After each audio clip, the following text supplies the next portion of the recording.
Daryl, hey! Hey. Welcome back from vacation. Thank you for joining me. Thank you. Well, you sound very refreshed on the calls with your customers today. How are you feeling? I feel great. Well, you should. You are currently ranked #1 on the team. Nicely done. Thank you. Thank you. Very good. So I'm so excited you're here. Thank you for coming prepared with your pen and your notepad. Today we're going to spend about 30 minutes together. We'll listen to some calls and we'll talk about your action plan from last week, how well you've done, and what we can do to make you even more effective going forward. Sounds great. Does that work? Okay. So remind me what you were working on from last week. We were working on please and thank you. Yes. And empathy statements. Absolutely. So those are the two things we're going to focus on today. I'd like for us to listen to some calls, and in the left column of your paper, I'd like for you to write the word empathy, and on the right column, I'd like for you to write please and thank you. I'll do the same. Every time you hear an empathy statement, I want you to put a check mark in that box, and every time you hear please and thank you, I'd like for you to put a check mark in that box. Yeah, absolutely. Does that work? Okay. Well, let's go ahead and put our headsets on. And we're back. Okay, so let's talk about please and thank yous. How many please and thank yous did you hear? I got 10. I have 10 as well. Perfect 10. Nicely done. So what impact has that had on your customers? I mean, it's been great. My calls have been a lot smoother, and my voice to the customer has gone from rank 8 overall all the way up to 2. That is awesome. That's a great improvement. So happy to see you at the top where you deserve to be, for sure. And I'm glad that your customers are seeing the impact as well. I can tell you that as I've been listening to calls this week, I've heard please and thank yous on every single call consistently. So nicely done. I'm very proud of you for your progress in that area, and keep it up. Thanks. So what do you need from me to help you to continue that? I feel like I have it mastered. I enjoy doing it. The customers enjoy it. I'm just going to keep doing it. Okay, great. Well, I look forward to that. I know that you are very passionate about wanting to become a supervisor, and that you want to improve your presentation skills so that you'll be prepared to host team meetings. So I've got a challenge for you if you're up to it. Absolutely. Okay, great. I would like to hear you continue your please and thank yous on every call for the next 2 weeks.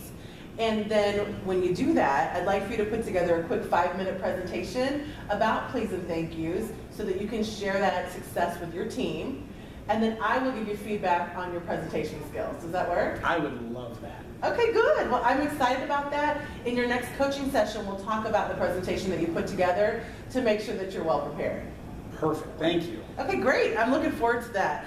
Let's talk now about your empathy statements. So how many empathy statements did you hear? I got 0. Unfortunately, I also have 0, so tell me why. I don't really know what an empathy statement is. Okay, so what I hear you saying is the reason why you're not showing empathy is because you don't know what it is. Is that right? Right. Okay. Great. Well, thank you for sharing that. And I just want to remind you, before you left on vacation, we had an opportunity to meet, and we role-played empathy statements for about 20 minutes together. You did a really nice job role-playing empathy statements, and then you actually created your own sheet of your top 5 favorite empathy statements as well. So do you remember that sheet? I do. Okay, and is that posted in your desk? I did not post it up at my desk. Okay, well, what prevented you from posting it? You worked really hard on it, you did a great job. What prevented you from posting it? I was just in a really big hurry to go on vacation, and I was kind of rushing, and I just forgot to put it up. Okay, well, I definitely appreciate your honesty. So besides that, you were struggling with that before, so what else do you think might be getting in your way of showing empathy to your customers? I feel like whenever I use those empathy statements, it just drives up my handle time. Okay. All right, well, thank you. So what you're saying is the reason why you don't use empathy is because you think it may drive up your talk time. Is that right? Yes. Okay, great. Well, I've got great news for you then. I actually have 2 calls here where you did show empathy, and 2 calls where you did not. The ones where you did show empathy on an average were about 2 minutes less than the ones where you did not. So what are your thoughts about that? That's a little shocking. How? Well, I'll ask you, what do you think could be a reason that would cause those calls to be a little less? Maybe by showing empathy, the customer's a little more willing to let me help them. I absolutely agree with you. That's exactly what I heard when I listened to those calls. So You are right on target with that. So let's talk about what we can do to make sure that you're showing empathy with every one of your customers that deserve it, so that we can make sure that we get you where you need to be from a performance perspective. So what can we do? Well, I need to hang the Post-it up. Yes. Because that helped with the please and the thank yous. And if you could just give me, if you're live observing, just give me a high five or maybe a thumbs up to just keep me going until I master it. Absolutely. I've scheduled this afternoon about an hour to listen to your calls.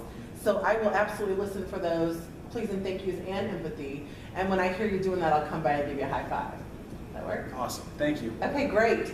So we're meeting again next Tuesday. Let's talk about how we can measure your success. When you start using empathy on every call, how would you like for that to impact your performance? Well, I think my voice of the customer rank can go from 2 to 1. And based on the calls you showed me, I think I can get my handle time down by 30 seconds. Okay, I absolutely agree with you. You've been there before with your handle time, so I know that you can get back there. So I'm looking forward to that for sure. And besides giving you the high fives and all that, is there anything else that I can do to help you to be successful? No, I think that's it. I think that's all we need. Okay, good. Well, I'm looking forward to that. What I'd like for you to do, I'm going to give you about 5 minutes at the end of this coaching session for you to go back to your desk. I'd like for you to type up a quick summary of what we talked about today, and so that we have a really solid success plan in place.